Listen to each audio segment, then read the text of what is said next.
Hey guys, it's Victoria and welcome back to FemmeHead. Today we're going to talk about menstrual discs. So let's start off by talking about why I'm trying out menstrual discs, because it's taken me a while. I was on the menstrual cup train through and through. They were my ride or die until I had babies. One baby to be, in fact. Theo wrecked it all for me. I just have not been able to wear cups postpartum. It just doesn't work with my pelvic floor. Cups are held in by suction or pressure of the vaginal canal, and with my pelvic floor, after having 2 kids, it doesn't do the job with holding a cup in place. I did several sessions of physical therapy, and I'm still working on strengthening my pelvic floor and my core and all that good stuff. So maybe cups are still in my future, but they are not in my present. And I don't know why I forgot about menstrual cups, but I think I saw it on social media or YouTube video. It was probably social media. And I was like, oh my gosh, menstrual discs. I totally forgot about that. I wonder if they would work for me. And so since having kids, all of my period needs have been met by disposable pads and period underwear. And not only do I dislike the feeling and sensation of wearing a pad, especially the big ones you need to wear with your periods after giving birth to kids. I don't like that they're disposable. Going from a reusable product to a disposable one never feels it hurts a little bit. And then period underwear, you can only wear those on your lighter days. It's impractical being a mom and switching out period underwear. So it was just pads, and I'm sick of it. I'm sick of pads. They have their time and the place, and I'm so grateful that they exist, or else what would I have done? But I don't like them. So I don't like the sensation of wearing a pad, and I want something that you can wear internally to catch it all, and something that is reusable. So discs it is. I started looking into them a bit more and realized that they were held in place completely different than cups were. They tuck up around your cervix and then up behind your pelvic bone. And so it's not your pelvic floor that's holding it in place. Your pelvic floor is involved, which I'll get into a little bit later in the video talking about something else, but there was hope. And so I started doing my research, trying to figure out which disc I wanted to try out first. So I went to Put a Cup in It. They have a quiz. I'll link them both down below. One thing I recommend is just checking where your cervix height is. I had just assumed, because back when I wore cups, I would always need the whole stem. I just had a high set cervix.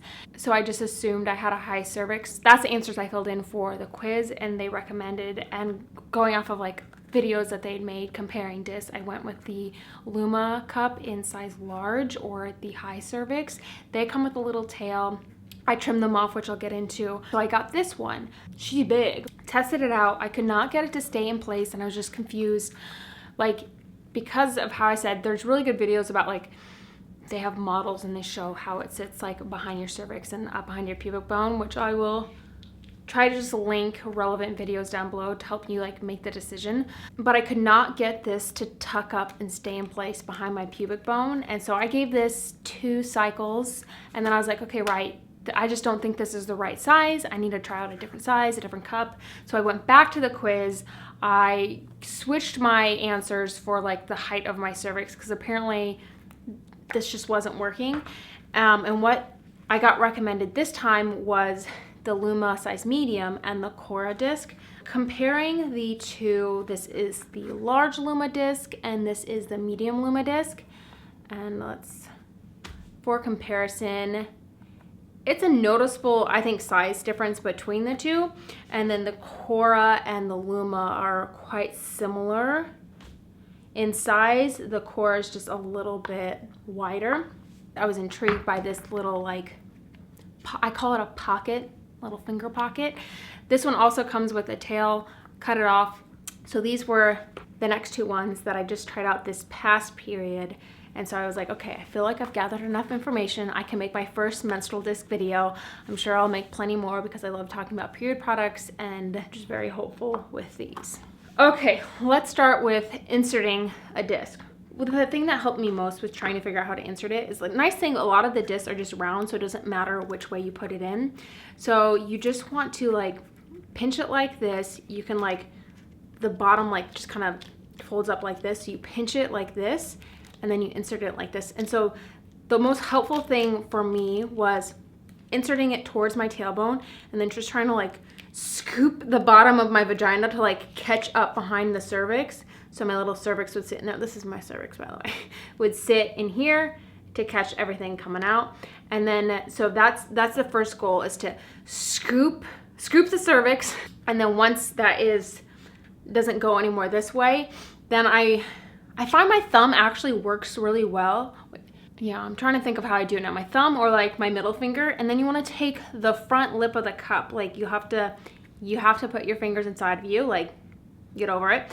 And then you have to take this lip and then push this just straight up, and you'll kind of feel it go up around your pubic bone, but it's like there's no popping or snapping or opening into place with a disc. I could notice a big difference with like these like medium-sized cups compared to the large one. Like I could never get the front lip of this like into place. No matter how much I pushed up, it never stayed, and you could always just reach in and just feel this rim. Next, let's just go straight into taking it out. Honestly, I still feel like I'm learning the best way to take these out.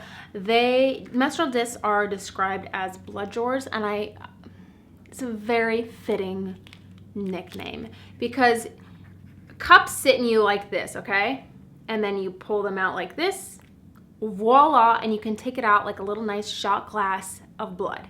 Menstrual discs are nicknamed blood drawers, and that is very fitting because they go in and they kind of sit in there like this. Like the bottom kind of comes down, but when you go to pull it out, it all just gets pushed together like this. And so you pull it out and it's a blood drawer, and it's just all sitting right here. And I find it's very difficult not to make a mess with these. So I have to take it out sitting over a toilet. I could take out a disc anywhere and I would be fine, wouldn't make a mess. I've only ever dropped a menstrual cup once.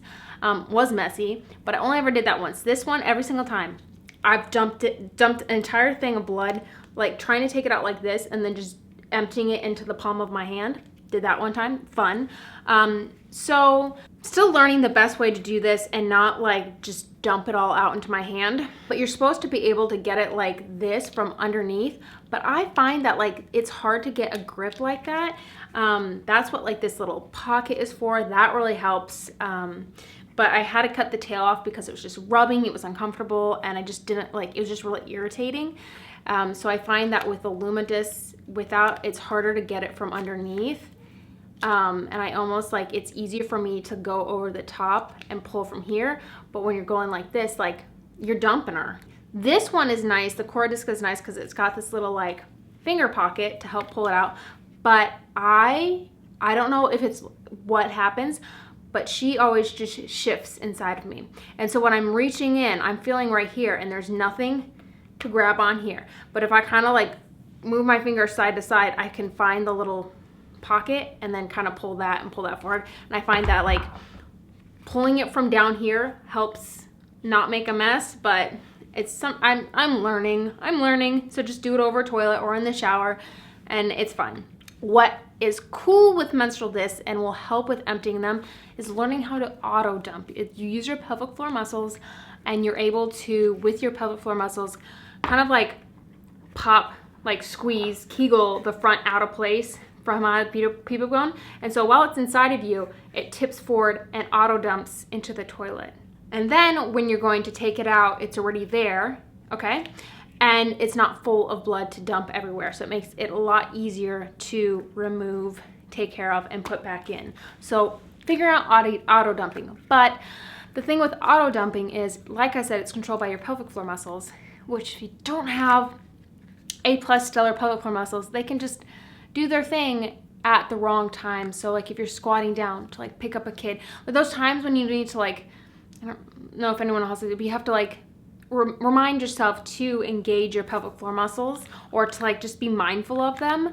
That way you're not bending down to pick up a kid, stand up and gush, auto dump. But it was never, sometimes it was like a full gush, but sometimes it's just like, that's enough to just knock it loose and then you leak. I've had to continue to wear pads as I'm learning to use these just because of leaking, auto dumping, that sort of stuff. Like I'm not taking chances. So yeah, having some sort of period underwear pad or whatever to help with learning is nice. But the cool thing with auto dumping is you go to the bathroom, you can auto dump, and then you just need to put a finger in and pop the front of this back into place. Just push it back up into place and you're good to go. You don't have to take the whole thing out like a cup. And that's really helpful if you're kind of like trying to go throughout your day. That is really nice. And once I get the hang of it, I'm really gonna love the whole auto dumping thing. But yeah, we're still working on the whole pelvic floor muscles. But this last cycle using these, it was much better. I felt like I was able to get it into place. It does not matter whether I use a tampon, a cup, or a menstrual disc. Like, I still leak a little bit. So the people that can wear like tampons, cups, whatever, and not wear a panty line or not wear period underwear, just wear like normal underwear, I could never. I always just leak.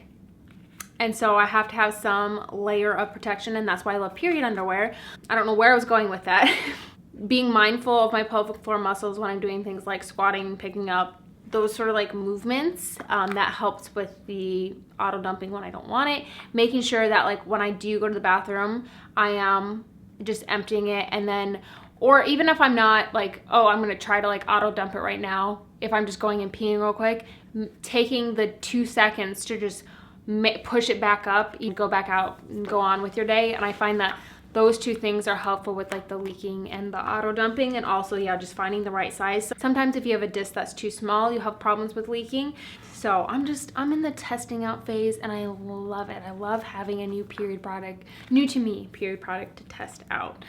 So that is a quick, like, I'm new to disc overview video of trying it out. If you guys have any big tips for me, let me know down below. If you have any questions or topics related to menstrual discs that you want me to cover in the future, I'm sure we'll have more menstrual disc videos. But that's where I'm at, and I'm really loving it. And it makes me so happy that there's chance for me to not have to wear big old clunky pads. That's my video. Thank you so much for watching. I hope you learned something. If you haven't, let me know down below if you tried out a disc or not, or what your favorite like period product is. And I'll see you guys in the next one. Bye.